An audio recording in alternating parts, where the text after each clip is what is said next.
I'm Kyle Tetting, Director of Research at Landaas Company.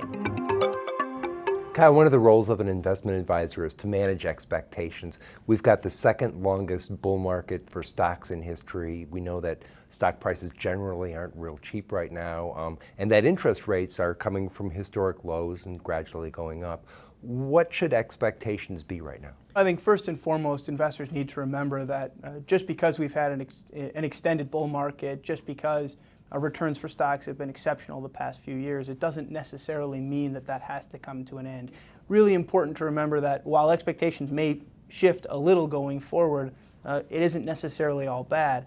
I think what we do need to expect, though, is that returns for stocks as we look ahead may not be quite as exceptional as they've been the past few years. And so certainly, as you look at your portfolio, there's some room maybe to reconsider some of your allocations. You're talking about expectations for returns. What about for risk? It's really important to point out that it's been a low volatility period as well, not just a strong return period. And so investors also probably need to expect a little bit more volatility in their portfolio, especially from the stock side. But more importantly, it's not just risk or return, but the relationship between risk and return.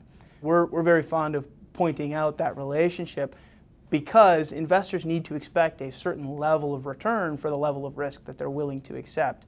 We call that the risk premium. What premium should you demand as an investor for the level of risk that you're taking in your portfolio? So the efficient frontier, we use that as a way to illustrate that interplay between risk and return. Absolutely. So that chart for the efficient frontier, I think, is one of the best ways to really illustrate the additional premium that you can expect for the level of risk you're taking.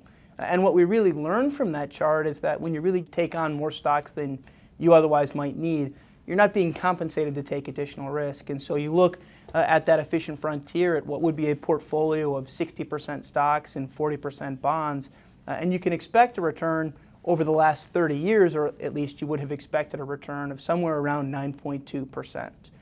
But take a step out and go to maybe an 80% stock and 20% bond portfolio, a fairly meaningful shift in allocation, and investors could expect another 0.5% return to 9.7%. But when you look at the standard deviation or the volatility of the portfolio, you're talking about a pretty significant increase in volatility, 25% more volatility between those two portfolios.